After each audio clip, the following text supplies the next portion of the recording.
And biology में human anatomy को लेकर चल रहा है। ये घटना चक्र को कवर कर रहे हैं हम,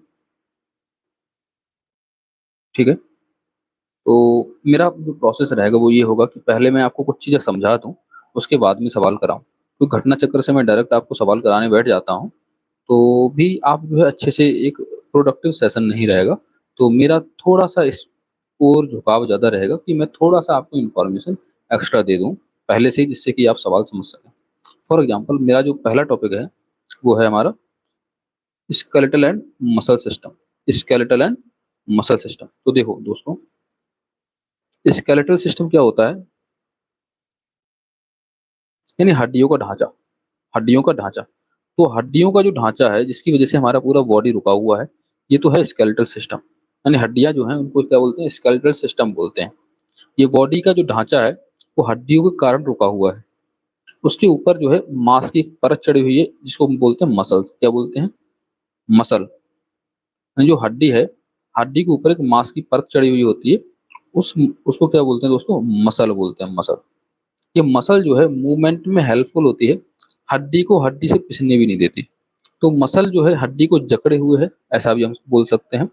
तो स्केलेटल सिस्टम और मसल सिस्टम आपको समझ में आ जाना चाहिए कि स्केलेटल सिस्टम क्या होता है और मसल सिस्टम क्या होता है। अब देखते हैं कि एक्चुअल में हमारे जो शरीर है, यानी हमारी जो बॉडी है, वहाँ पर कौन-कौन सी हड्डी कहाँ-कहाँ पर होती है। देखो, एक होती है दोस्तों क्रेनियम। क्या होती है? क्रेनियम। क्रेनियम जो है ये हेड में है, यानी सर में जो माइंड जो हुआ करता है हमारा, जो वो ब्रेन है, यानी कि जो हेड का जो हेड है एक्चुअल में, उसकी जो अ, हड्डी है उसको बोलते हैं क्या? क्रेनियम बोलते हैं। क्या बोलते हैं? क्रेनियम। ठीक है, यानी स्कल में बात कर रहे हैं हम, तो स्कल में क्या है? सबसे पहले हम देखेंगे क्रेनियम है ये। अब ये जो जबड़ा है जिससे हम बोलते हैं, ये जबड़ा, ये देखिए यहाँ से, ये जो जबड़ा है जिससे हम बोलते हैं, ये बार-बार उठता है, बैठता है, दाँत के नीचे वाला, इसको बोलते हैं दोस्तों मैंडिबल। क्या बोलते हैं? मैंडिबल। क्या बोलते हैं? मैंडिबल। अच्छा, ये जो कॉलर बोन होती है, एक दोस्तों होती है कॉलर बोन, ठीक है? कॉलर बोन, इसको बोलते हैं दोस्तों क्लेविकल। क्या बोलते हैं? क्लेविकल। तो कॉलर बोन को क्या बोलते हैं दोस्तों? क्लेविकल बोलते हैं। एंड मैंडिबल क्या है? जबड़े की जो जबड़ा है इसको बोलते हैं मैंडिबल। एंड क्रेनियम क्या है? हेड की। नाउ यहाँ पर मैं आपको बताऊंगा कि एक्चुअल में ये जो हड्डी है, ये जो हड्डी है, ये वाली हड्डी जिससे हमारा हाथ जुड़ा हुआ है, जिससे हमारा हाथ जुड़ा हुआ है, उस हड्डी को दोस्तों बोलते हैं क्या? स्कैपुला। क्या बोलते हैं? स्कैपुला। तो ध्यान रखना है, स्कैपुला, स्कैपुला बोलते हैं। ये वाली जो हड्डी है, ये वाली जो हड्डी है जिससे हाथ जो जुड़ा हुआ है, जिससे हमारा हैंड जो है अटैच्ड है, ये वाला हैंड है हमारा, इससे अटैच्ड है। तो इस जो ये जो हड्डी है जिससे अटैच है हमारा हाथ, उसको बोलते हैं स्कैपुला। क्या बोलते हैं? स्कैपुला। स्कैपुला। नाउ अब मैं हाथ की तरफ आ रहा हूँ, ठीक है? हाथ की तरफ चलते हैं और हाथ की तरफ देखते हैं कि एक्चुअल में कौन-कौन सी बोन हुआ करती हैं, ठीक है? तो मैं इधर वाले पार्ट पे आ जाता हूँ। मैं आपको इधर से दिखा देता हूँ। हाँ, यहाँ पर देखिए। तो ये वाली जो हड्डी है, ये वाली जो हड्डी है, ये हाथ की जो हड्डी है, जो हमारा बाइसेप्स ट्राइसेप्स बनता है, जिस हड्डी पर ये जो मसल चढ़ी हुई है, इस हड्डी को बोलते हैं क्या? ह्यूमरस। क्या बोलते हैं दोस्तों? ह्यूमेरस, ह्यूमरस। तो ये वाली हड्डी हो गई ह्यूमरस। नाउ एक हड्डी जो है, जैसे नीचे वाली जो हड्डी होती है, जैसे हमारे हाथ में 2 हड्डी हैं। जैसे यहाँ पर एक्चुअल में एक जॉइंट है, जॉइंट के बाद में यहाँ से हमारा हाथ मुड़ जाता है और 2 हड्डी हुआ करती है दोस्तों। दोनों हड्डी को नाम देख लीजिए। एक का नाम होता है उल्ना और एक का नाम होता है radius. उल्ना and radius, उल्ना and radius. Now मैंने आपको बताया ये ह्यूमरस है, यहाँ पर हमारी 2 हड्डी हैं, एक का नाम उल्ना है और एक का नाम रेडियस है। नाउ अब अगर मैं हाथ की बात करूँ, ये जो हमारा हैंड है, ठीक है, हाथ है जिससे मुट्ठी-उट्ठी बनाते हैं हम लोग, तो ये जो है हाथ जिससे हम चलाते हैं, कुछ चीज़ पकड़ते हैं, तो इस हाथ की जो हड्डी है, तो सब जो हमारे हाथ की हड्डियों को जो जकड़े हुए है ये वाला, ये देखो, ये वाला जो पार्ट है, यहाँ से हड्डियाँ सारी जॉइंट हैं, यहीं से सारी हड्डियाँ जॉइंट हैं, यहाँ से हड्डी जॉइंट है, ठीक है? इसको क्या बोलते हैं? कलाई एक्चुअली में बोल सकते हैं, रिस्ट जो हमारी हुआ करती है। जो रिस्ट है, इस रिस्ट की जो हड्डी है, उसको क्या बोलते हैं दोस्तों? इसको बोलते हैं कार्पल्स, ठीक? क्या बोलते हैं? कार्पल्स। ठीक, कार्पल्स के बाद में ये मेटाकार्पल्स और मेटाकार्पल के बाद phalanges. Carpal, metacarpal and phalanges. तो carpal, carpal, metacarpal and phalanges. तो कार्पल ये हो गया कार्पल, ये बीच वाला जो हमारी हथेली है ये होगी मेटाकार्पल और जो उंगलियां होंगी ये होगी फेलेंजेस। तो ध्यान आ गया आपको? कार्पल, मेटाकार्पल और ये उंगलियां हैं, इनको बोलेंगे फेलेंजेस। इनमें जो हड्डी है उनको बोलते हैं फेलेंजेस। इसी तरह से पैर की देखते हैं। पैर की हड्डी को देखो, ये वाली उसमें बोल रहे थे हम ह्यूमरस। तो हाथ की जो हड्डी थी उसको क्या बोलते थे? ये वाली जो हाथ की हड्डी थी उसको बोल रहे थे ह्यूमरस। लेकिन यहाँ पर हम इसको बोलेंगे क्या, फीमर। क्या बोलते हैं दोस्तों, फीमर। तो फीमर आपको याद रहेगा, फीमर किसकी, पैर की हड्डी। तो सबसे बड़ी हड्डी जो हमारे ह्यूमन में होती है, वो किसकी हड्डी होती है, पैर की हड्डी होती है, जिसको बोलते हैं फीमर। फीमर सबसे बड़ी हड्डी होती है। ये जो गोल गोल आपको दिखा रहा है वॉल टाइप का, इसे बोलते हैं पटेला। क्या बोलते हैं दोस्तों, पटेला, पटेला। ठीक है। और जैसे हमारे हाथ में था, हाथ में क्या था, उल्ना और क्या था, रेडियस था। और यहाँ पर एक्चुअल में होता है दोस्तों tibia and fibula. Tibia and fibula. Fibula होती है पैर के पीछे की जो हड्डी होती है, पैर के पीछे की जो हड्डी है वो है फिबुला। और जो आगे का है इसको बोलते हैं टिबिया। तो टिबिया एंड फिबुला।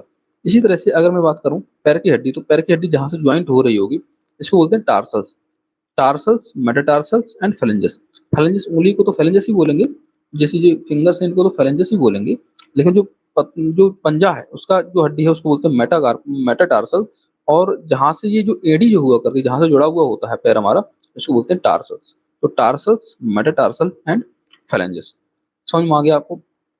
अब ना यहाँ पर देखते हैं, देखो ये देखो, ये एक्चुअल में क्या है, हमारा हमारे जो फेफड़े हैं, इन ये जो हड्डी हैं, ये जो हड्डियां हैं, इन हड्डियों से हमारा जो हार्ट है, फेफड़े हैं, या फिर जो भी वैसे ऑर्गन्स हैं जो बहुत ज़्यादा नाजुक हैं, वो एक्चुअल प्रोटेक्टेड होते हैं।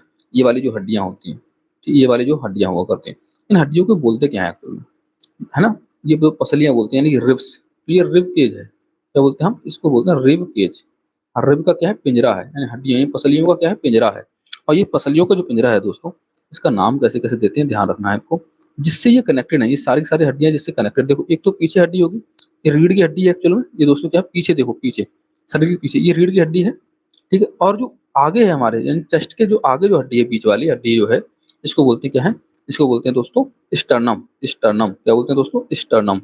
स्टर्नम। समझ में आ गया, sternum. And and this is what, ये तो पसली की पसली है ही। क्लियर है ना।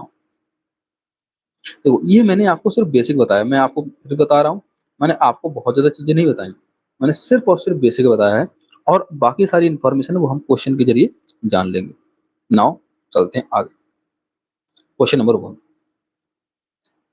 क्वेश्चन नंबर 1 कह रहा है कि weight of our body is mostly made of. हमारा बॉडी का जो हमारी जो बॉडी है वो किससे मिलकर बनी हुई है दोस्तों। तो weight of our body is mostly made of. तो देखो हमारी बॉडी मोस्टली बनी हुई है दोस्तों वाटर से। किससे, वाटर से। वाटर हमारे शरीर में कितना है दोस्तों, 65 to 70% है। ध्यान रखना आपको, या फिर 55 to 70% है, 55 to 70%। Human body contains, water कितना होता है दोस्तों, मैंने बोला था 55 to 70% होता है, और 55 to 70% यहाँ पर यानी about 70% water. Clear now. Question number 3, the percentage of water in an adult human body. Adult human body में कितना होता है, 55 to 70% के बीच में होता है दोस्तों। 55 to 70% के बीच में देख लो, यहाँ पर ऑप्शन क्या है, 65% is the correct answer. The most abundant element found in human body is. जो मोस्ट अबंडेंट एलिमेंट जो हुआ करता है हमारी बॉडी में, वो मिलता क्या है दोस्तों, वो मिलता है एक्चुअल में ऑक्सीजन। क्या होता है, ऑक्सीजन। ऑक्सीजन, OCHN करके मैंने याद किया है एक्चुअल में, आप याद कर लेना, OCHN। Oxygen, carbon, hydrogen, nitrogen. एक सीरीज याद करो, OCHN। OCHN, oxygen, oxygen, carbon, hydrogen and nitrogen. Question number 3, question number 5 देखिए, the maximum amount of element found in human body. Maximum amount of element found in human body, तो कौन सा element होता है दोस्तों, अभी बताया था ऑक्सीजन होगा। अच्छा एलिमेंट यहाँ पर ऑक्सीजन तो नहीं है, ऑक्सीजन ऑप्शन में नहीं है, ठीक है। तो OCHN में दिखाई दे रहा है क्या आपको, नहीं दिखाई दे रहा है। तो मैं आपको बोलूंगा कि एक्चुअल में हमारे शरीर में, अब यहाँ पर आयरन, फॉस्फोरस, सोडियम और कैल्शियम दे रखे हैं, तो हमारी बॉडी में अगर कॉमन सेंस लगाओ तो बोलोगे कि हड्डियां बहुत ज्यादा हैं। और हड्डियां जो हुआ करती है, हाँ सॉरी, हड्डियां जो हुआ करती हैं दोस्तों, हड्डियां बनती हैं कैल्शियम फॉस्फेट से। किससे, कैल्शियम फॉस्फेट से। तो calcium is the correct option, calcium is the correct option. तो oxygen, OCHN and calcium. Calcium nitrogen बाद में आएगा, मैंने क्या बोला, अब एक ऐड और कर लो, OCHN एंड कैल्शियम। ठीक है, ये ऑर्डर हो जाएगा, oxygen, carbon, hydrogen, nitrogen and calcium. Question number 6 देखते हैं, विच one of the following salt is found in maximum amount in the human bones. कौन सा साल्ट मिलता है, सोडियम फॉस्फेट मिलता है दोस्तों, सॉरी कैल्शियम फॉस्फेट मिलता है। कौन सा मिलता है, कैल्शियम फॉस्फेट। कैल्शियम फॉस्फेट से हमारी जो है हड्डियां मिलकर बनी होती हैं। ठीक है। इन human body percentage of which element is highest. Oxygen का सबसे ज्यादा होता है, अभी बताया था। Number of bones in adult human body पता होना चाहिए, बच्चे बच्चे को पता होता है दोस्तों, कितनी होती है 206 होती है। और अगर चाइल्ड की पूछ ले आपसे तो 300 होती है। ठीक है, मैं क्या बोल रहा हूँ, अगर चाइल्ड की पूछ लेता है तो उसकी हड्डी कितनी होती है, यानी जो न्यू बॉर्न बेबी है उसकी हड्डी होंगी 300। और अगर कोई एडल्ट है उसकी जो बोन्स होंगी वो कितनी होंगी 206। क्लियर है? How many bones are there in human skeleton? 206। Okay. At the age of 20 year, at the age of 20 years, the number of bones in human body is approximately, देखो भाई 20 ईयर का मतलब क्या है, अडल्ट है, और adult है तो उसकी 206 होनी चाहिए। यहाँ पर 206 ऑप्शन नहीं है, तो D none of these. Question number 11, which of the following is the smallest bone? देखो स्मॉलेस्ट बोन जो दोस्तों हुआ करती है वो होती है कान की, जिसको बोलते हैं स्टेपीज। देखो हमारे जो ईयर है, हमारा जो ईयर है, ईयर की जो हड्डी होती है उसको बोलते हैं क्या है दोस्तों, स्टेपीज बोलते हैं। क्या बोलते हैं दोस्तों? स्टेपीज बोलते हैं। और सबसे लार्जेस्ट बोन जो हमारे शरीर की होती है वो होती है फीमर, जो कि पैर की हड्डी होती है। क्या होती है? पैर की हड्डी। ध्यान रखना इस चीज को, लार्जेस्ट बोल देता है तो आप फीमर बताओगे, और स्मॉलेस्ट बोलता है तो आप बताओगे stapes. Question number 12, smallest bone in our body is found in, मैंने बताया था कहाँ मिलती है सबसे छोटी बोन ईयर में मिलती है। The number of bones in human school, तो ह्यूमन का स्कल जो दोस्तों हुआ करता है उसमें जो नंबर ऑफ बोन्स हुआ करती हैं वो होती है 28। तो ये याद कर लेना, ये फैक्ट जो है याद कर लेना। ठीक है, अब मैं आपको बता देता हूँ 28 होती है। अगर आपसे बोलते फेस की कितनी हड्डी होती है, फेस की, तो फेस पे होती है 14। ठीक है, इसी तरह से आपसे कान की पूछ सकता है, कान में कितनी हड्डी होती है। तो इन सारी चीजों को आपको याद रख लेना है। ठीक है, देखो देखो फेस पर जो बोन होती है वो 14 होती है। फेस की जो बोन हुआ करते हैं, चेहरे की जो बोन हुआ करते हैं, वो कितनी होती है दोस्तों? ये होती है 14। ठीक है, 14 bones are in the facial bones होती हैं। और 6 बोन जो हुआ करती हैं दोस्तों, वो हुआ करती हैं मिडल ईयर की, मिडल ईयर की, जिसकी वजह से हम सुन पाते हैं। ठीक है, okay. Now number of cervical vertebrae in human body, तो सर्वाइकल वर्टेब्रे जो हुआ करता है, सर्वाइकल वर्टेब्रे जो हुआ करता है उसमें हमारी नंबर ऑफ बोन्स कितनी होती है दोस्तों? ये होती है 7। कितनी होती है? 7 हुआ करती हैं सर्वाइकल वर्टेब्रे में। ठीक है, ओके। क्वेश्चन नंबर 15 देखते हैं, the type of joint and pivot between atlas and axis. तो आपको पता होना चाहिए एटलस क्या होता है, एक्सेस क्या होता है। ठीक है, तो एटलस और एंड एक्सेस के बीच का जो ज्वाइंट हुआ करता है उस ज्वाइंट को क्या बोलते हैं दोस्तों? साइनोवियल ज्वाइंट बोलते हैं। क्या बोलते हैं? Synovial joint. तो साइनोवियल ज्वाइंट क्या है? ज्वाइंट है जिसको बाइएक्सियल ज्वाइंट बोलते हैं। ठीक है, या फिर पिवोट ज्वाइंट बोलते हैं। ये ज्वाइंट जो हुआ करता है रिसाइड करता है upper part of the neck between the first and second cervical vertebrae, also known as atlas and axis. Now the joint where the neck join the hand, question आया था अभी रिसेंटली आया था 2024 में, कह रहा है कि नेक जिस नेक ज्वाइन करती है हेड को, उस ज्वाइंट को क्या बोलते हैं दोस्तों? देखो नेक जो है यानी गर्दन जो हुआ करती है हेड को ज्वाइंट करती है, उस ज्वाइंट को बोलते हैं पिवोटल ज्वाइंट। क्या बोलते हैं? Pivotal joint. Pivotal joint. Hinge joint कहाँ होगा दोस्तों? ये लटका हुआ होगा। ठीक है, ये ज्वाइंट्स जो है मैं आपको सारे बता दूंगा। मैं आपको एक डायग्राम से मैं बता देता हूँ। ऑल ज्वाइंट्स एक्चुअल में इसमें है क्या? हाँ देखो, जितने ज्वाइंट हैं इस डायग्राम में मैं आपको वो सारे ज्वाइंट बता देता हूँ एक बार, क्योंकि इस ज्वाइंट से काफी बार सवाल आया है। ठीक है, ओके।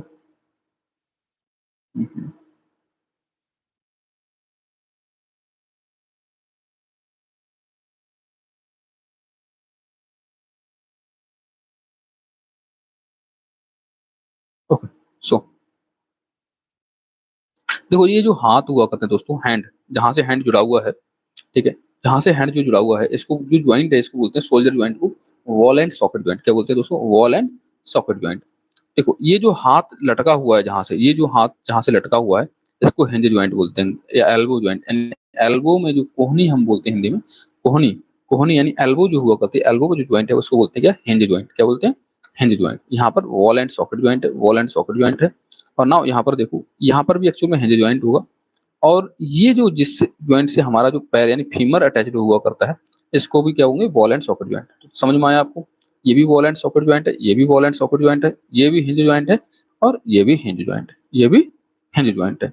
ठीक है, और यहाँ पर जो पैर है, पैर की जो उंगलियां लगी हुई होती हैं, ये भी एक्चुअल में हिंज ज्वाइंट हुआ करता है। तो दो ही तरह के ज्वाइंट आपको पढ़ने थे, बॉल एंड सॉकेट ज्वाइंट और hinge joint, ball and socket joint and hinge joint, and hinge joint. ठीक है, गर्दन वाला ज्वाइंट का क्या नाम बताया था अभी बताओ? Pivotal joint. क्या? Pivotal joint. गर्दन, गर्दन जो है सिर से जहां पर लगी होती है उसको क्या बोलते हैं? Pivotal joint. क्लियर है ना? देखो क्वेश्चन क्या बोल रहा है, how many pairs of ribs are there in human body, यानी ह्यूमन बॉडी में कितनी रिब्स होती है, पसलियों के कितने पेयर हुआ करते हैं। देखो टोटल जो बोन्स हुआ करती है रिब्स में वो होते हैं 24, एंड पेयर की बात की जाए तो होते हैं 12 पेयर। कितने होते हैं दोस्तों? 12 पेयर हुआ करते हैं। 12 pair is the correct option. ठीक है, इन ह्यूमन बॉडी लेग बोन क्या बोलते हैं दोस्तों? लेग बोन जो हुआ करती है उसको तो मैं फीमर बोलता हूँ, है ना, फीमर बोलता हूँ। लेकिन लेग बोन में यहाँ पर सवाल ये नहीं पूछ रहा है कि फीवर बोन होगी क्या होगी, ये बोल रहा है कि इन ह्यूमन बॉडी लेग बोन कैसी होती है, सॉलिड होती है, हॉलो होती है, पोरस होती है, राइवेट होती है। देखो दोस्तों, जो लेग बोन जो हुआ करती है ह्यूमन बॉडी की वो कैसी होती है? हॉलो हुआ करती है। कैसी होती है? हॉलो, बीच से खाली होती है, बहुत ज्यादा भारी नहीं होती है। Osteoclasts are associated with which of the following? Osteoclast, जो ऑस्टियो मतलब होता है अस्थि एक्चुअल में, यानी कि बोन से रिलेटेड है। तो क्लास्ट करा रहा है, इसका अर्थ समथिंग को समझ में आ रहा है कि कुछ फ्रैक्चर हो गया हो, कुछ बन रहा होगा, ऐसा कुछ है। Osteoclast are associated with which of the following, तो ये बोन फॉर्मेशन एक्चुअल में होगा, बोन की फॉर्मेशन हो रही हो। एक्चुअल में इन्होंने आंसर बोन फॉर्मेशन और फ्रैक्चर दोनों ही लगाए हैं, तो A and C correct answer हो जाएगा। ऑस्टियोक्लास्ट समझ में आया? Osteoclast. What is arthroplasty in surgery? Arthroplasty surgery क्या होता है?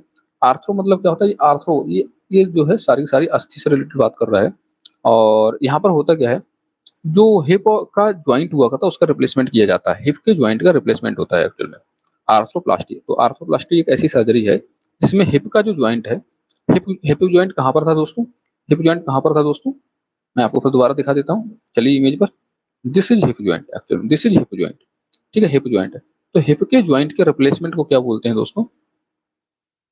आर्थ्रोप्लास्टी। आर्थ्रोप्लास्टी।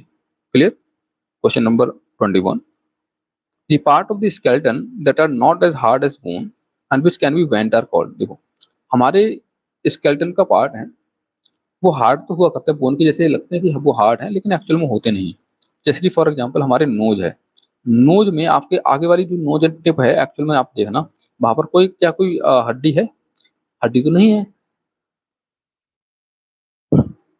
है ना, हड्डी नहीं है, लेकिन वो नाक को स्ट्रक्चर दे रखा होता है, फिर भी नाक को जो है सीधा स्ट्रक्चर दे रखा होता है। तो वो है क्या एक्चुअल में? तो वो एक्चुअल में क्या है दोस्तों? कार्टिलेज है। कार्टिलेज कान में भी हमको मिलता है, कान में भी कोई हड्डी नहीं होती है, लेकिन कान का स्ट्रक्चर बहुत अच्छे से बना हुआ है। कार्टिलेज जो है, कार्टिलेज जो दोस्तों हुआ करता है उसको बोलते क्या है कि ये बोन की तरह हार्ड नहीं हुआ करता है, लेकिन स्केलेटन का पार्ट है और इसको इजीली बेंड भी कर सकते हैं। कान को बेंड कर सकते हैं, कान को पकड़ लेते हैं ना इस तरह से। हमारे समय पर टीचर क्या करता था, कान को वैसा ऐंठ देता था पकड़कर, बहुत बेकार सिस्टम था भाई।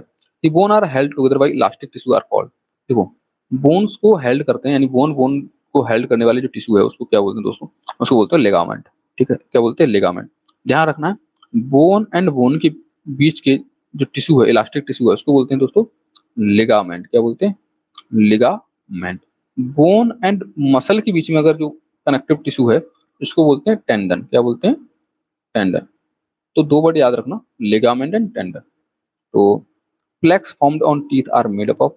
प्लेक्स मतलब जो पीलापन एक्चुअल में पड़ जाता है हमारे दांतों के चारों तरफ, तो वो किससे बनता है? तो ध्यान रखना है, ओनली लगा रखा हो तो वो तो आंसर कभी नहीं होगा, और बहुत ज्यादा एक्सप्लेन कर रहा हो वही आंसर हो जाए, जैसे food particles only, food particles only, ये तो कभी आंसर नहीं हो सकता। Food particle plus saliva, food particle plus saliva plus mouth acid, food particle plus saliva plus mouth acid plus bacteria.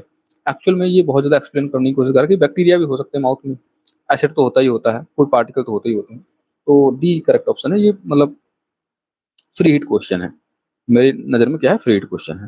Question number 24 देखिए, no pain is felt while cutting the nail because.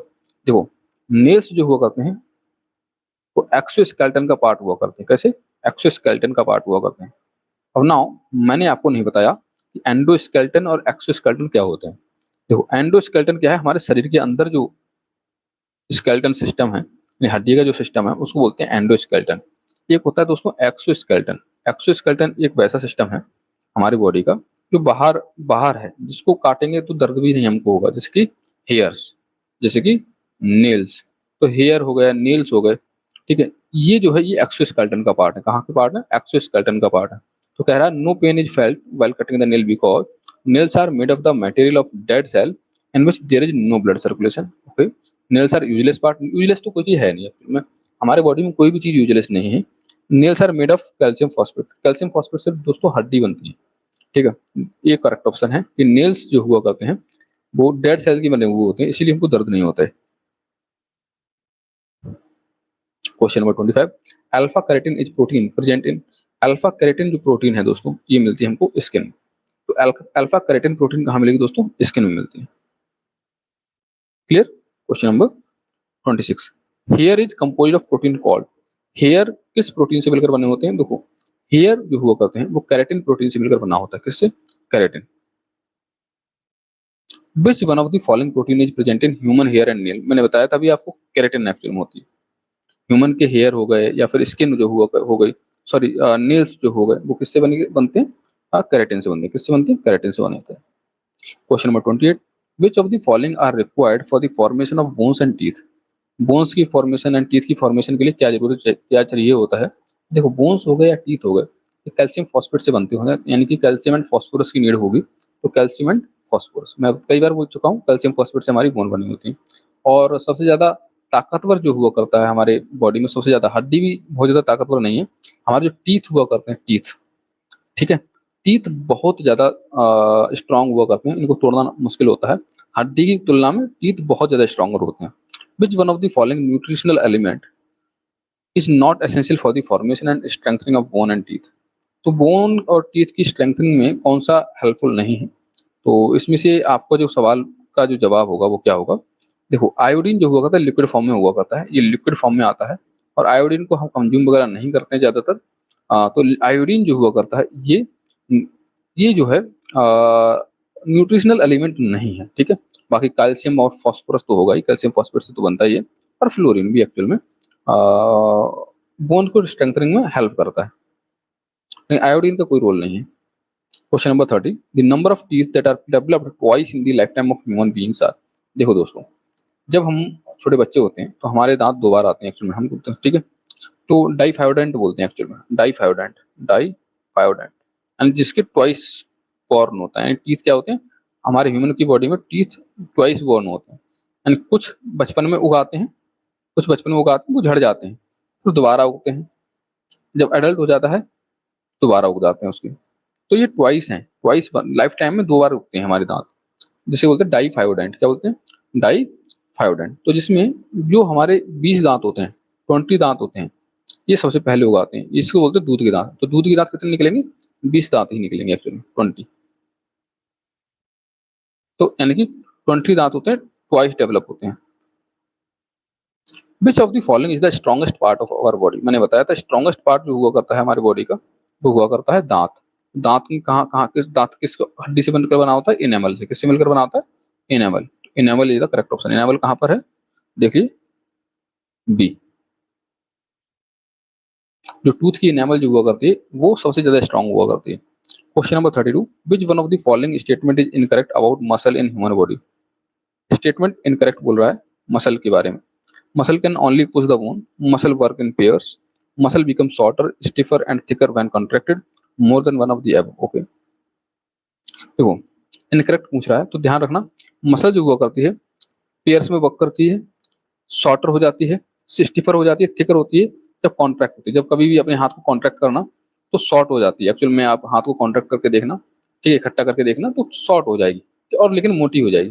जैसे कि हम abs बनाते हैं या फिर for example हम अपने बाइसेप्स बनाने की कोशिश करते हैं तो हम क्या कर रहे होते हैं, हम छोटा कर देते हैं लेकिन जो है ये थिक हो जाती है, ये हमारा जो है एब्स दिखाई देने लग जाते हैं। तो ये वाली बात भी सही है, more than one of the above. यहाँ पर एक्चुअल में इनकरेक्ट पूछा था तो इनकरेक्ट एक्चुअल में ओनली वाले जो ऑप्शन हुआ करते हैं वो इनकरेक्ट ही होते हैं, और ओनली बोल रहा है कि muscle can only push the bone, muscle सिर्फ पुश कर सकती है, पुल नहीं कर सकती। क्या कितनी बाहियत बात बोल रहा है, तो A is the incorrect option.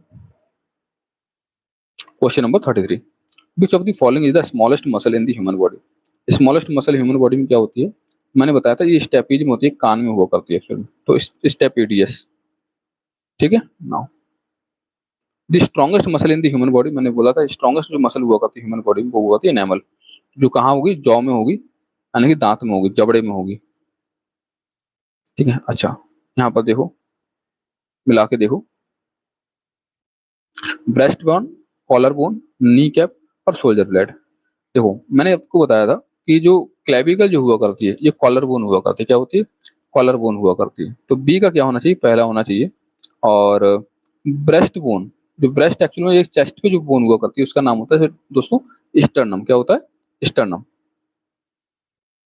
तो ब्रेस्ट बोन होगा स्टर्नम। तो देख लेते हैं, ए का जो है 4 होना चाहिए, ए का 4 है, 4 है। तो बी एंड सी को कट कर देते हैं। एंड कॉलर बोन को होना चाहिए पहला, यानी कि बी का हो जाना चाहिए पहला। तो ये बी का पहला यहाँ पर भी, यहाँ पर भी, ओ तरीके। नाउ अब इन दोनों में फंस गया, क्योंकि एक्चुअल में 2 3 और 3 2 हो सकता है।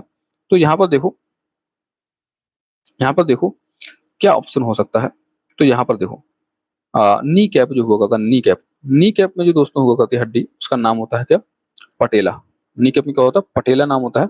और सोल्जर जो ब्लेड हुआ करता है उसको स्कैपुला बोलते हैं, मैंने आपको बताया भी था। जो हाथ जहां से जुड़ा हुआ होता है उसको स्कैपुला बोलते हैं, क्या बोलते हैं, स्कैपुला बोलते हैं। और पटेला मैंने बताया, नी कैप जो हुआ करता है उसका नाम होता है पटेला।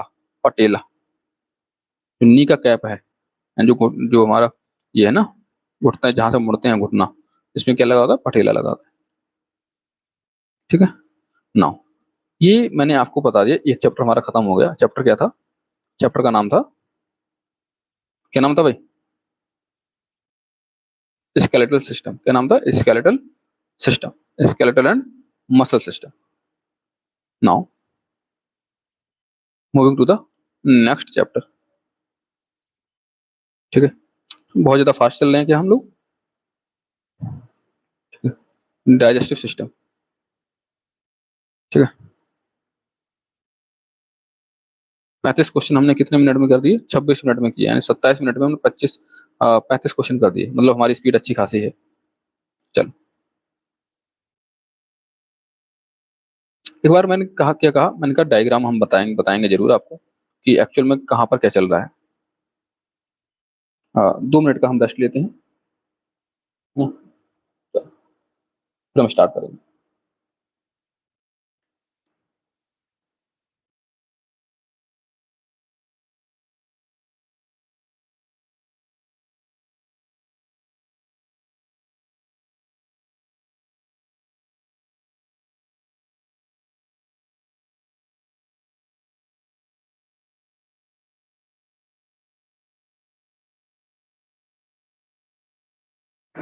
नाउ शुरू करते हैं।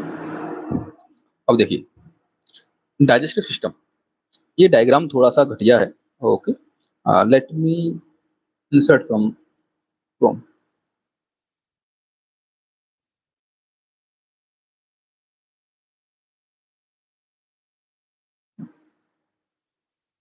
Digestive system.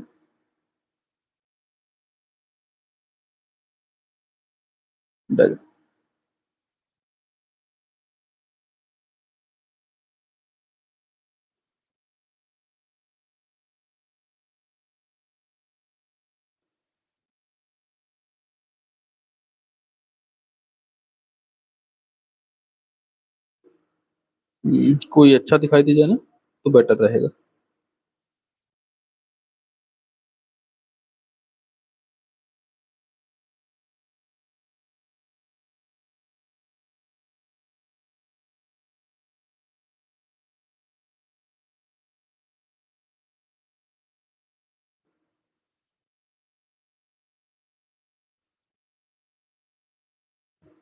हम्म, हम्म।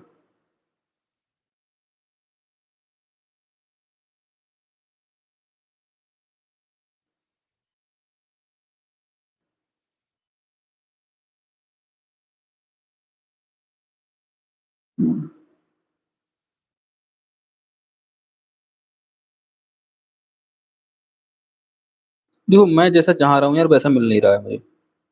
मैं जैसा चाह रहा हूँ ना वैसा नहीं मिल रहा है। कोई नहीं, इसी से बता देता हूँ। देखो, ये जो ऊपर है, आपको ये टोंग दिखाई देगी, टंग, टंग है। फिर माउथ है हमारा। ठीक है, ये नसल कैविटी हुआ करती है। और यहाँ से हम सांस लेते हैं एक्चुअली, यहाँ पर थोड़ा सा पतला सा थिनर पाइप जा रहा होता है बीच में। तो एंड यहाँ पर जो है सांस हम इस तरह से लिया करते हैं। नाउ यहाँ से हम खाना खाएंगे, और ये ओसिफेगस ट्यूब है, ओसिफेगस ट्यूब है। ओसिफेगस ट्यूब जो हुआ करता है, ये पाइप है, फूड पाइप हुआ करता है। ये जो क्या है, ये फूड पाइप है, जिसे बोलते हैं क्या है, ओसिफेगस ट्यूब, एसोफेगस ट्यूब। ओके, इसके फूड फास्ट पास होता है फ्रॉम फायरेंक्स टू स्टोमक। तो फायरेंक्स से स्टोमक तक जगह स्टोमक तक जाने का जो रास्ता है उसको बोलते हैं ओसिफेगस। लेकिन माउथ में एक्चुअली हमारा खाना जो है डाइजेस्ट होना शुरू हो जाता है माउथ से ही। कहाँ से शुरू होगा दोस्तों खाना डाइजेस्ट होना? माउथ से ही। माउथ में एक्चुअल में सलाइवा मिलता है, सलाइवा सलाइवा मिलता है, या फिर टाइलिन नाम का एंजाइम भी मिलता है, सलाइवरी एमाइलेज भी जिसे बोलते हैं। तो यहाँ से कार्बोहाइड्रेट का डाइजेशन स्टार्ट हो जाता है। किसका डाइजेशन स्टार्ट होता है माउथ से? कार्बोहाइड्रेट का डाइजेशन स्टार्ट हुआ हो जाया करता है। तो खाना हमने क्या कहा, खाना टोंग से लिया गया, टोंग ने टेस्ट किया और ये गया और ओसेफोगस ट्यूब से। और एक्चुअली माउथ में क्या हुआ, माउथ में सलाइवा रिलीज हुआ, टाइलिन नाम का एंजाइम रिलीज किया गया, जिसे सलाइवरी एमाइलेज भी बोल सकते हैं। सलाइवरी एमाइलेज आया, इसने कार्बोहाइड्रेट का कुछ डाइजेशन किया। ठीक है, उसके बाद में ये चलता चलता जाएगा फूड पाइप के थ्रू और कहाँ गिरेगा? ओसेफेगस ट्यूब में। कहाँ पे गिरेगा?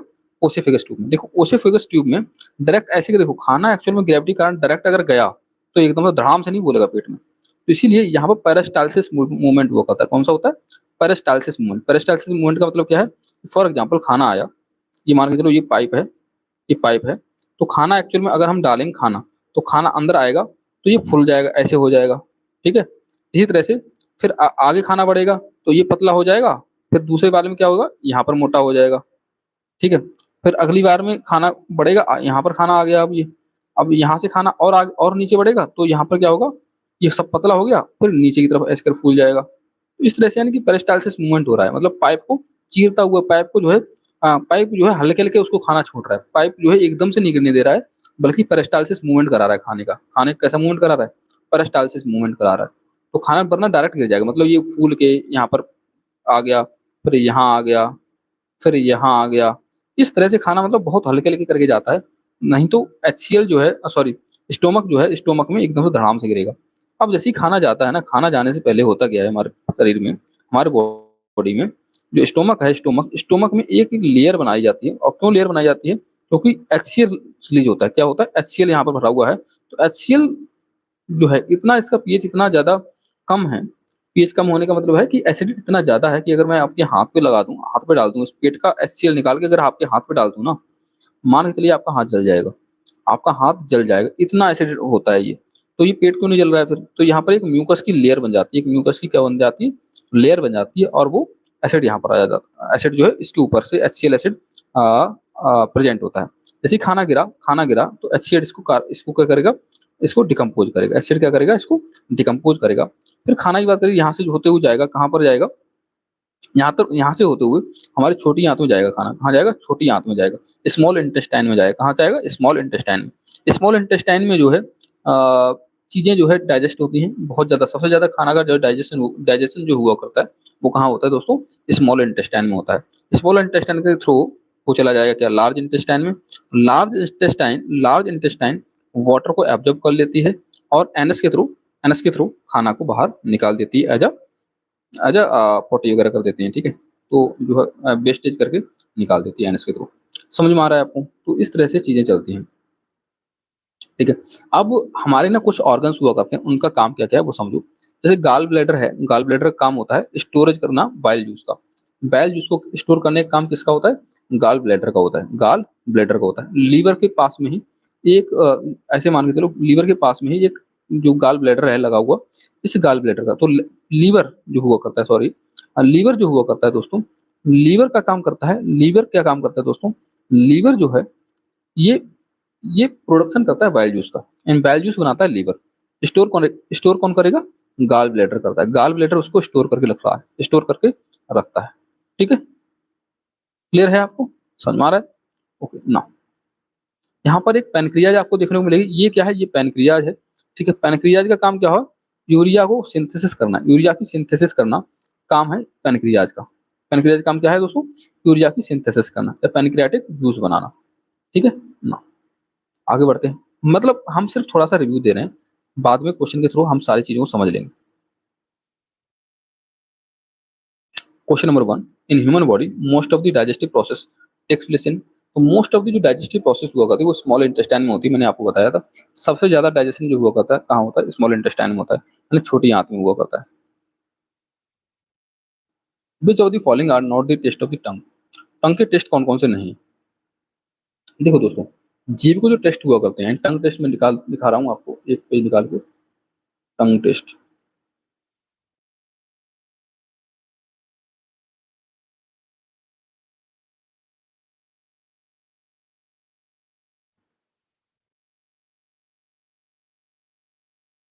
ये देखिए। हुँ, हुँ, हुँ, हुँ, हुँ। यहाँ पर देखो आप, ये जो टंग है, ये जीभ है, तो यहाँ पर जो आगे वाला पार्ट है हमारी जीभ का, ये स्वीट यानी स्वीटनेस को दिखाएगा।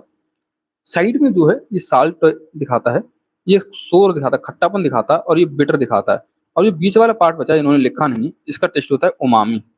उमामी, उमामी टेस्ट कैसा होता है? पानी की जैसे जो टेस्ट होता है, पानी का जो टेस्ट होता है उसको बोलते हैं उमामी। तो बिटर यानी जो बिटर है, कड़वापन कहाँ है? सबसे लास्ट में। और स्वीटनेस कहाँ है?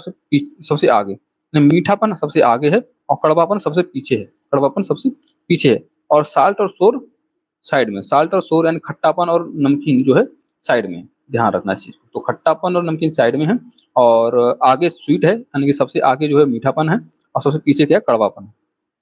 याद रहेगा? ना। तो साल्ट, सोर, स्वीट और बिटर और उमामी, ये तो हमारे होते हैं एक्चुअल में टेस्ट। अब इसमें देख लेते हैं क्या नहीं है। ओके, तो which of the following are not the taste? तो स्वीट होता है, साल्ट होता है, उमामी होता है, बिटर होता है, सोर होता है। लेकिन स्पाइसी और पंजेंट नहीं हुआ करता है दोस्तों। स्पाइसी पंजेंट तो स्मेल होती है एक्चुअल में, और स्पाइसी खाना जो हुआ करता है, एक बोल सकते हैं उसका कोई मात्रा नहीं होता है, ऐसा कुछ टेस्ट नहीं होता है। टेस्ट बड नहीं है हमारी जीभ में कि वो बताए कि स्पाइसी है, स्पाइसी नहीं है। कहने वाली बात अलग है। Spicy and pungent, these are not the taste of tongue. Okay, तो 4 and 7, C is the correct option. Question number 3, the sensitive area of human tongue is bitterness is. Bitterness का एरिया कहाँ पर? सेंसिटिव एरिया सबसे last में है। देखो सबसे पीछे है, ये है बिटरनेस वाला एरिया। तो यहाँ पर देखो कहाँ पर होगा? Posterior part. कौन सा होगा दोस्तों? पोस्टीरियर पार्ट, यानी पीछे वाला पार्ट। टिप में क्या होगा? टिप टिप ऑफ द टंग पे क्या होगा? स्वीटनेस। एज में क्या था? सोर और साल्टनेस। मिडिल पार्ट में क्या था? बीच में जो था वो कौन सा था? उमामी। Umami, umami. बात खत्म। तो इस तरह से हम करना चाहें तो आपको जो है पूरे क्वेश्चन का ऑपरेशन कर सकते हैं, लेकिन बहुत सारी चीजें रह जाएंगी फिर। In the buccal cavity of human being, digestion of which of one of the following get started. तो बक्कल कैविटी यानी कि मैंने कहा मुंह माउथ से स्टार्ट हो जाता है हमारा खाना का डाइजेशन होना। तो किसका स्टार्ट होता है एक्चुअल में? होता है कार्बोहाइड्रेट का। मैंने बताया था आपको, कार्बोहाइड्रेट का जो डाइजेशन है वो हमारे मुंह से ही शुरू हो जाता है, यानी बक्कल कैविटी से शुरू हो जाता है। Saliva help in the digestion of, saliva किसकी हेल्प करता है डाइजेशन? कार्बोहाइड्रेट की एक्चुअल में, यानी स्टार्च की। सलाइवा कहाँ से निकला? माउथ से। माउथ में किसका डाइजेशन हो रहा है दोस्तों? बताओ यार। कार्बोहाइड्रेट का ना, स्टार्च का ना। Question number 6, which of the following is digested with the help of saliva. तो क्या बताया मैंने? स्टार्च।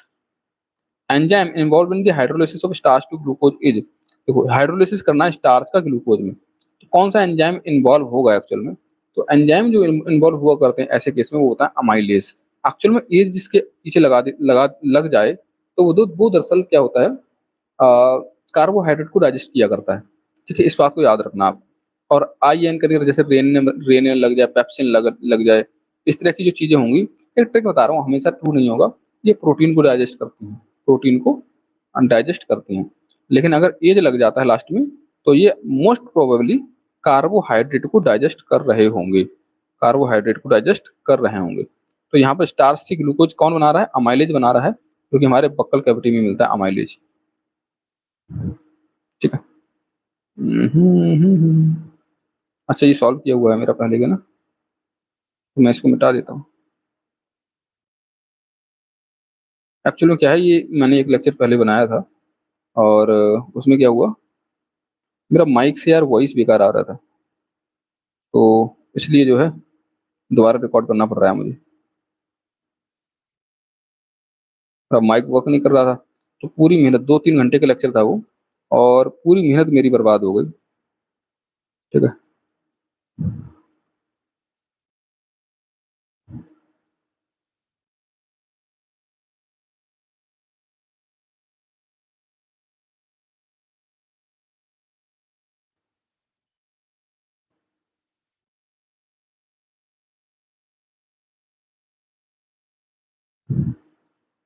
नो।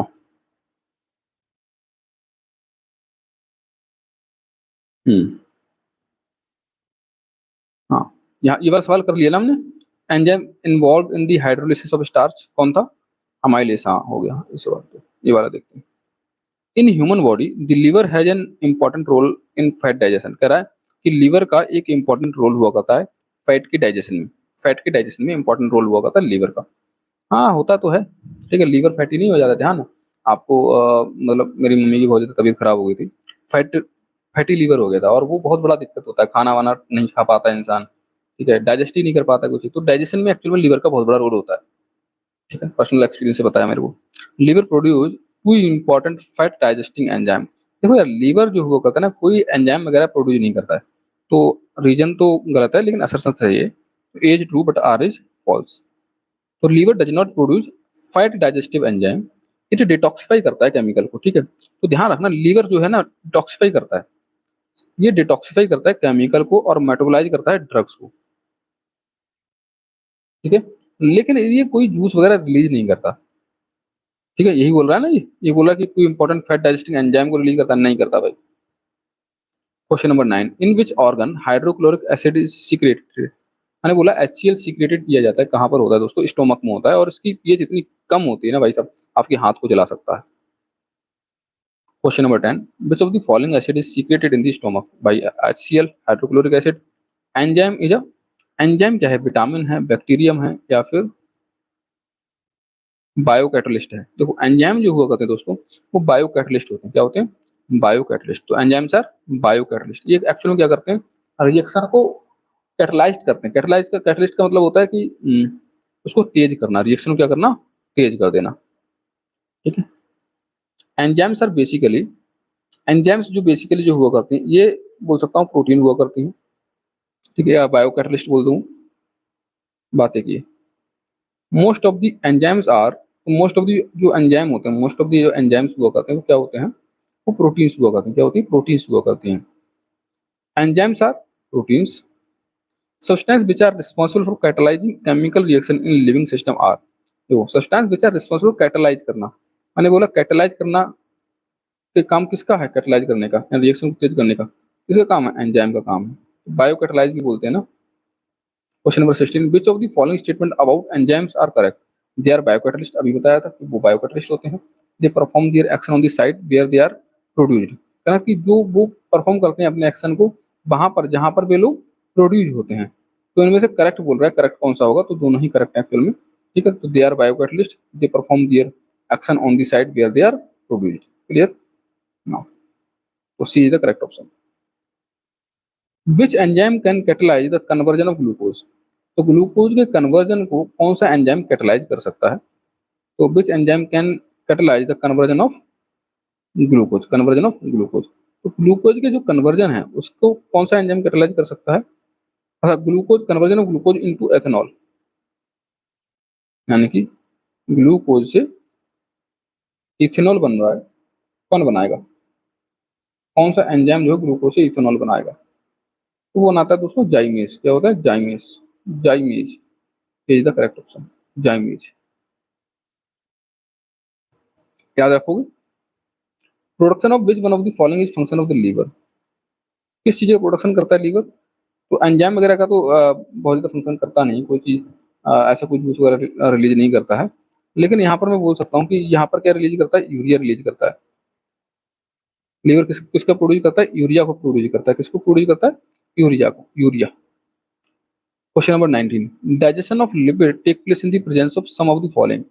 तो डाइजेशन ऑफ लिपिड, लिपिड का जो डाइजेशन है किसकी प्रेजेंस में लेता है?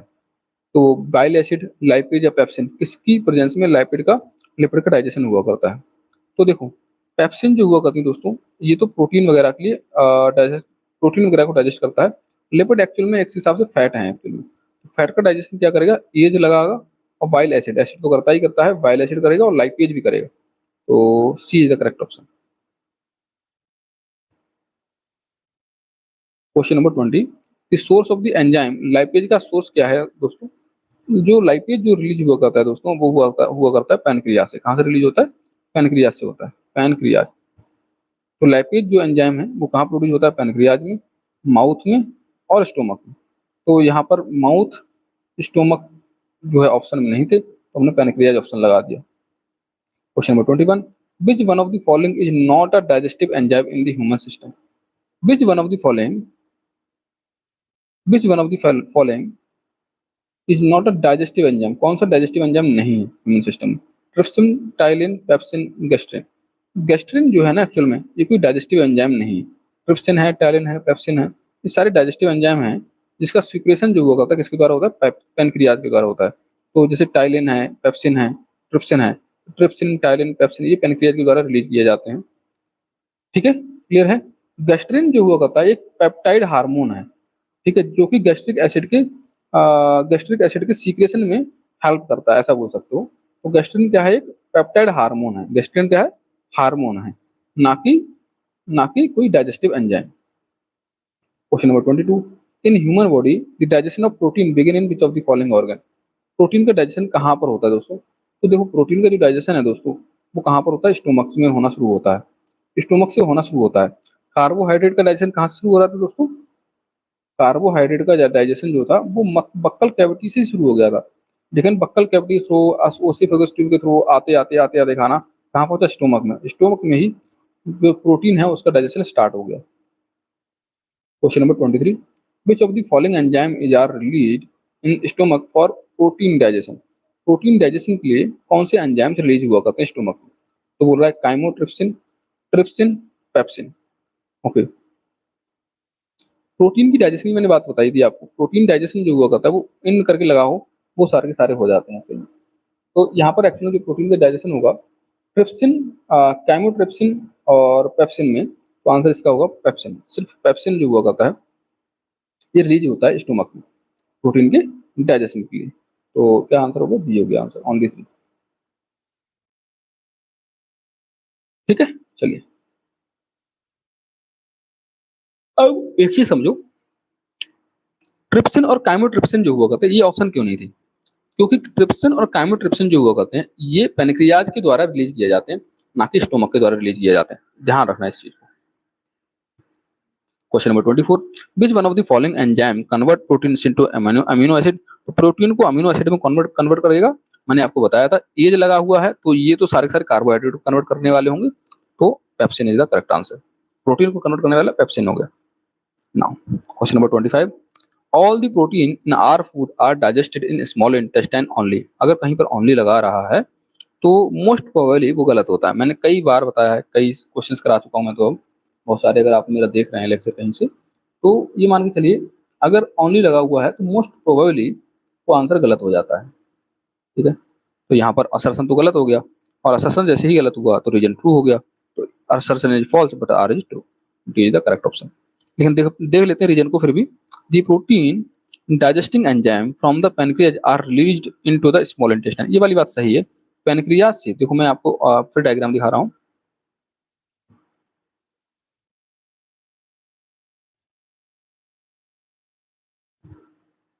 देखो ये है पैनक्रियाज दोस्तों।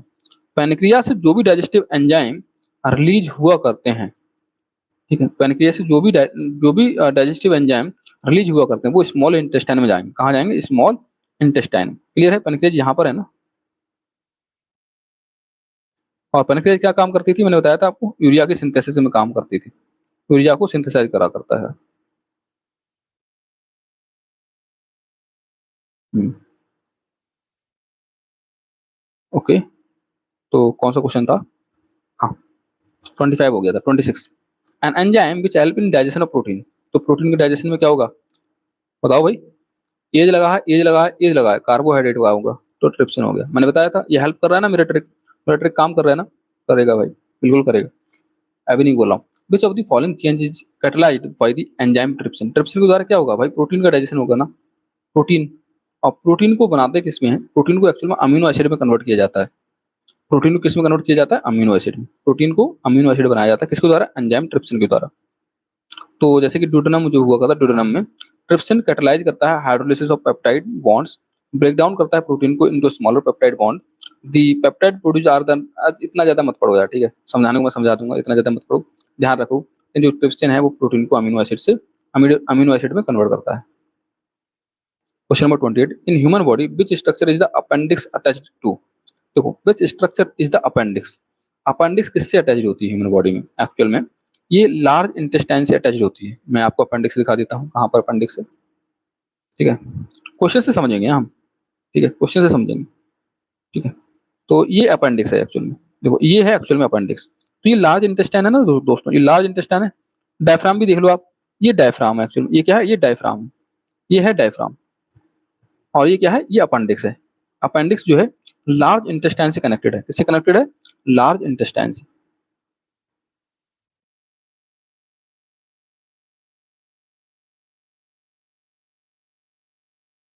इन the human body which structure is the appendix attach to, क्या, large intestine. Which one of the following is the correct sequence in the order of decreasing length. Length की डिक्रीजिंग में करेक्ट सीक्वेंस बता रहा है कि length जो है decrease होनी चाहिए, डिक्रीजिंग लेंथ। ओके, देख लेते हैं। देखो वैसे अगर आपसे पूछा जाए कि स्मॉल इंटेस्टाइन के पार्ट क्या क्या हैं, तो सबसे पहले आएगा डुडेनम, फिर आएगा जुजिनम, फिर क्या आएगा, इलियम, इलियम इलियम इलियम, ठीक है। अब यहाँ पर कह रहा है डिक्रीजिंग लेंथ के ऑर्डर में लगाना, डिक्रीज करती हो, लास्ट तक क्या हो गई, डिक्रीज करती हो। अब डिक्रीज करना जो है आप ऐसे समझ लो कि सबसे जो बड़ी होगी, जैसे मान के चलो, मैंने क्या बोला, अगर हम ये मान फॉर एग्जाम्पल मैं आपको वो बना रहा हूँ बहुत सारी, ये समथिंग क्या है, ये समथिंग जो है आपका स्मॉल इंटेस्टाइन है। तो जो ऊपर वाला पार्ट है इसको बोलते हैं ड्यूडेनम, पीछे वाला पार्ट है इसको बोलते हैं जुजिनम, और नीचे वाला पार्ट है उसको बोलते हैं इलियम। और जो बड़े साइज का बात भी करूं मैं आपको, तो सबसे बड़ा कौन होता है, इलियम, फिर जुजिनम, फिर ड्यूडेनम। तो ड्यूडेनम सबसे छोटा होना चाहिए था, तो इन दोनों को तो कट कर दो, तो ड्यूडेनम सबसे छोटा है। तो मैंने क्या बोला, इलियम जुजिनम ड्यूडेनम, साइज के मैटर में ड्यूडेनम सबसे छोटा है, फिर जुजिनम है, इलियम सबसे बड़ा है। तो ileum jejunum and duodenum, D is the correct option. Question number 30, कितने क्वेश्चन रहते हैं इसके यार,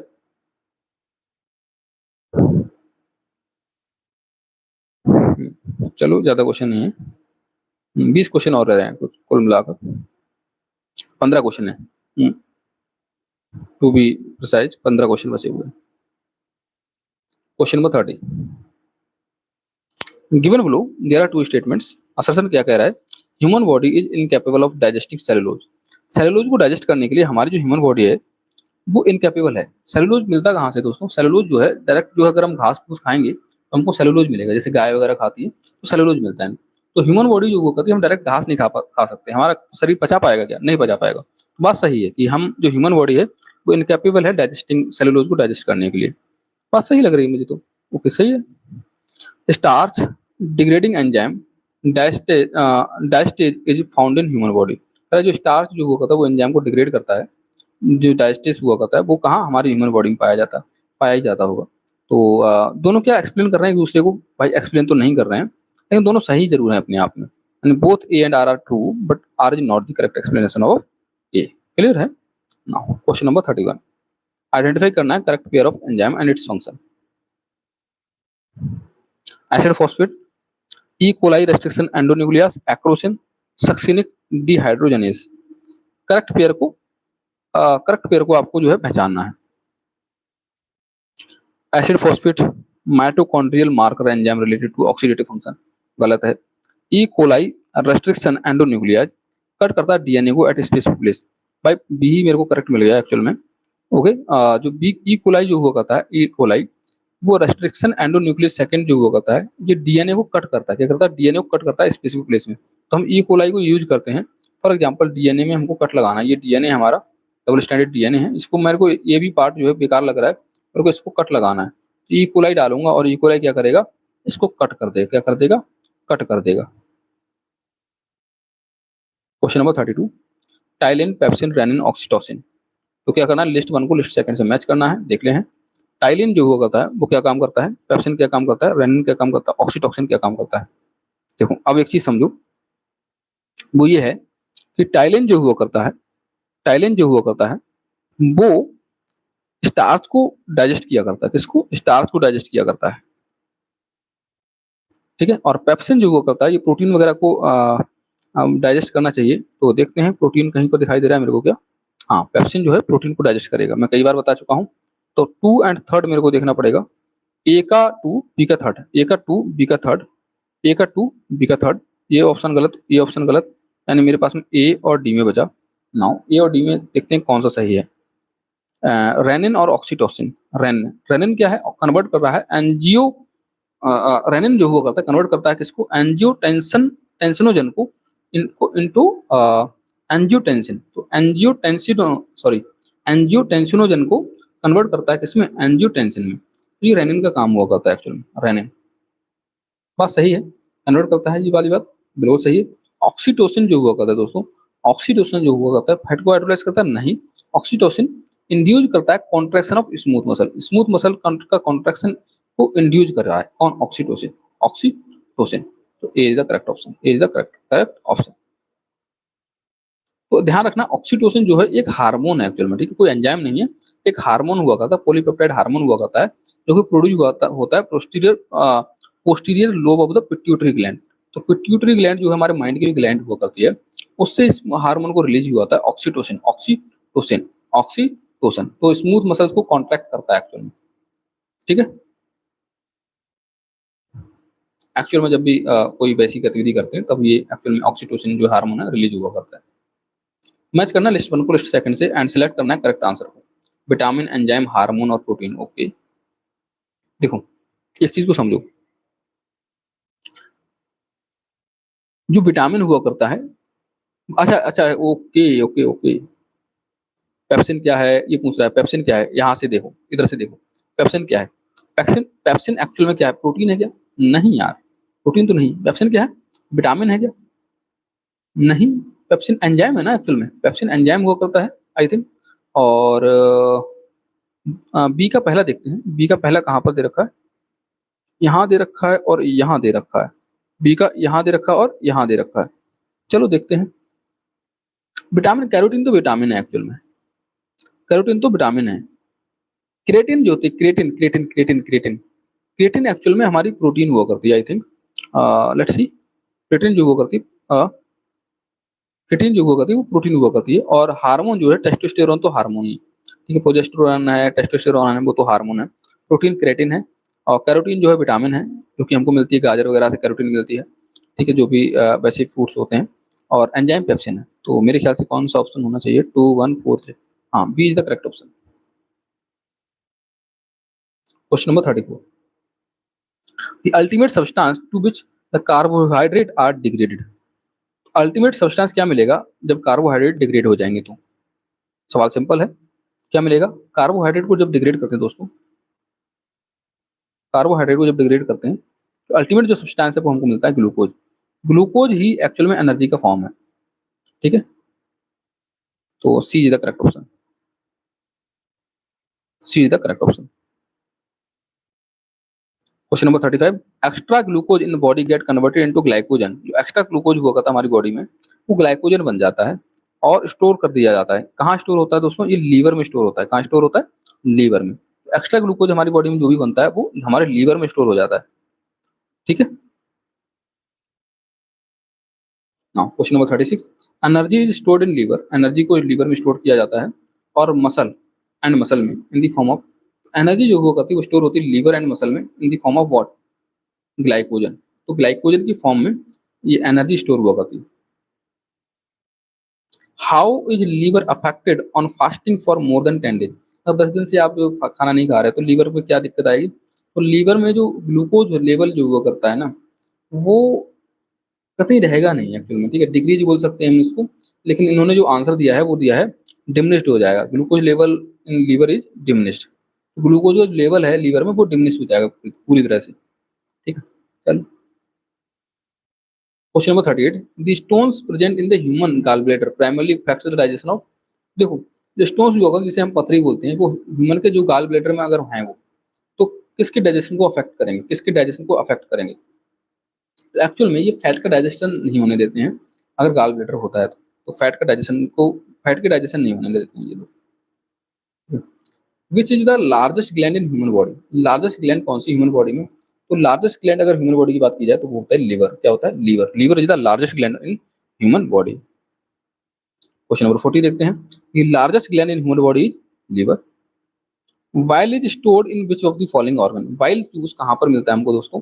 ये एक्चुअल में वाइल हमने बताया था, ये एक्चुअल में गाल ब्लैडर में स्टोर किया जाता है, ठीक है, गाल ब्लैडर में स्टोर किया जाता है। लेकिन रिलीज कौन करता है इसको दोस्तों, बताइए कौन रिलीज करता है? मैं बता चुका हूँ आपको, ठीक है।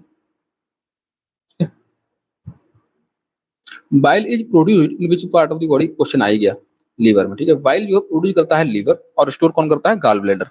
स्टोर कौन करता है? Gall bladder. स्प्लीन में क्या बनता है दोस्तों? स्प्लीन जो हुआ करती है, मैं आपको यही बता देता हूँ, क्वेश्चन का शायद हो या ना हो। स्प्लीन स्प्लीन जो हुआ करती है, ये जो है इसको बोलते हैं एक्चुअल में, क्या बोलते हैं हिंदी में, मैंने पढ़ा था एक्चुअल में, स्प्लीन जो है प्लाहा प्लाया बोलते हैं एक्चुअल में। और यहाँ पर क्या है, सेल्स जो है डेड होती है एक्चुअल में, आरबीसी का आरबीसी की जो डेथ है ना, ये स्प्लीन में होती है एक्चुअली। कहाँ होती है? स्प्लीन स्प्लीन में होती है, ठीक है। इस तरह से अगर क्वेश्चन आ जाए तो स्प्लीन जो है ग्रेवयार्ड है actually, spleen is the graveyard of RBC. मेरे को वर्ड नहीं आ रहा था, अब आ गया याद, ठीक है, ऑफ आरबीसी। लीवर क्या है? बाइल प्रोड्यूस होता है यहाँ। Which part of alimentary canal receive bile from the liver. अच्छा, एलिमेंट्री कैनाल में कौन सी जो पार्ट है वो रिसीव करता है? तो मैंने बताया था इसको जो है गाल ब्लेडर में एक्चुअल में क्या होता है, स्टोर हुआ करता है। लेकिन अगर बात करूं कि वैल्यू से लेता कौन है, रिसीव कौन करता है वैल्यू को स्टोम लीवर से, तो वो लेती है स्मॉल इंटेस्टाइन। कौन लेता है? Small intestine. स्मॉल इंटेस्टाइन लेता है। Question number 44, consider the following statement. Okay, this is the second largest gland of human body. Second largest gland है। फर्स्ट लार्जेस्ट कौन सी है बेटा? सॉरी, बेटा नहीं बोल रहे फर्स्ट लार्जेस्ट कौन है? फर्स्ट लार्जेस्ट जो हुआ करती है वो हुआ करती है कौन सी? लीवर। तो सेकंड लार्जेस्ट कौन होती है दोस्तों? सेकंड लार्जेस्ट जो हुआ करती है वो हुआ करती है पैनक्रियाज। कौन सी होती है? पैनक्रियाज। लेकिन देखते हैं, its secretion comes out from characteristic type of cell and its alkaline. इससे एक्चुअली में बहुत ज्यादा इन्फॉर्मेशन नहीं मिल रही, यही से इन्फॉर्मेशन मेरे को सबसे ज्यादा मिली थी कि सेकंड लार्जेस्ट ग्लैंड कौन सी हुआ करती है, वो होती है पैनक्रियाज। कौन सी? पैनक्रियाज। पैनक्रियाज, ध्यान रखना। Question number 45, with reference to normal human being, consider the following statement. In response to the presence of HCl के रिस्पॉन्स में, जो HCl की प्रेजेंस है उसके रिस्पॉन्स में secretin is produced from the duodenum. तो ड्यूडेनम से सेक्रेटिन प्रोड्यूस हुआ करती है। बिल्कुल बात सही है, सेक्रेटिन है वो ड्यूडेनम से प्रोड्यूस हुआ करता है HCl के प्रेजेंस को। उसको एक्चुअल में HCl का जो प्रेजेंस है ना, HCl जो है उसको न्यूट्रलाइज करने के लिए ये ड्यूडेनम प्रोड्यूस करता है सेक्रेटिन, ठीक है। एंट्रोगेस्ट्रॉन, तो enterogastrone is produced in the small intestine in response to the presence of fatty acid. ये भी बात सही है, ठीक है, ये भी बात सही है, ठीक है। तो इसके आंसर जो हो जाएगा वो क्या होगा? C. C is the correct answer, both 1 and 2। 45 हो गया, ठीक है। तो मेरा जो है कितने क्वेश्चन हो गए? 1 घंटा हो चुका है, और तकरीबन हमने 45 क्वेश्चन ये कर लिए सॉल्व 1 घंटे में, बनार में, और समथिंग समथिंग लाइक, और यहाँ पर हमने 35 ये सॉल्व कर लिए, ठीक है, विद कंसेप्चुअल, हाँ, कंसेप्चुअल क्लैरिटी की हमने, थोड़ी बहुत कंसेप्चुअल क्लैरिटी भी आपकी करी थी। तो समथिंग 45 प्लस 35 आप लगा लो, इतने सॉल्व कर लिए, है ना। 80 के करीब हमने क्वेश्चन सॉल्व कर चुके हैं, 80 के अराउंड हमने क्वेश्चन सॉल्व कर लिए। अब देखता हूँ लेक्चर हम आगे बढ़ा सकते थे। विटामिन एंड न्यूट्रिशन का पढ़ना है हमको। नंबर ऑफ क्वेश्चन देख लेते हैं, 40 है, 50। ये क्वेश्चन ज़्यादा है यार, इसका जो है दूसरा लेक्चर करेंगे, ठीक है। यहाँ से क्वेश्चन बहुत ज़्यादा आते हैं, और ये एक बार में ही कंप्लीट करना सही रहेगा, क्योंकि ये क्वेश्चन कितने हैं, ये एक ही टॉपिक से, देख रहे हो, ये चीज़ समझो। अभी अभी एक्चुअली क्या है, पीवाईक्यू आप कवर करोगे ना, आपको समझ में आ जाएगा क्वेश्चन सबसे ज़्यादा कहाँ से पूछे जाते हैं। तो यहाँ पर देखो, ये क्वेश्चन देखो, आ, मैं आपको चैप्टर दिखा रहा हूँ, चैप्टर का नाम क्या है? Vitamin, vitamin vitamin and nutrition. Vitamin and nutrition से भाई सवाल दिखाता हूँ मैं आपको, चलते रहो चलते रहो चलते रहो चलते रहो चलते रहो। 1 से स्टार्ट होता है ये हर कोई चैप्टर, क्वेश्चन नंबर 1 से स्टार्ट होता है। ये देखो, ये क्वेश्चन समथिंग कितने हैं, 108, 121, 129, 157, 165, तकरीबन 169 है भाई साहब, 170 क्वेश्चन है। बहुत ज्यादा इंपॉर्टेंट है ना ये चैप्टर, 170 क्वेश्चन है भाई विटामिन से। तो इसका लेक्चर अलग ही करेंगे, ठीक है, ये समथिंग 2 घंटे से ऊपर जाएगा, ठीक है। चलिए इस लेक्चर को शेयर कीजिए भाई, है ना, अपने लोगों में, तब हम कवर कराते हैं सारा का सारा, बायोलॉजी कवर करा देंगे और हिस्ट्री कवर करा देंगे। ये तो आपको करना ही करना है, बायोलॉजी एंड हिस्ट्री। ठीक है, बाकी हमारी मेंस की सीरीज भी चल रही है, आप मेंस की सीरीज भी देखो।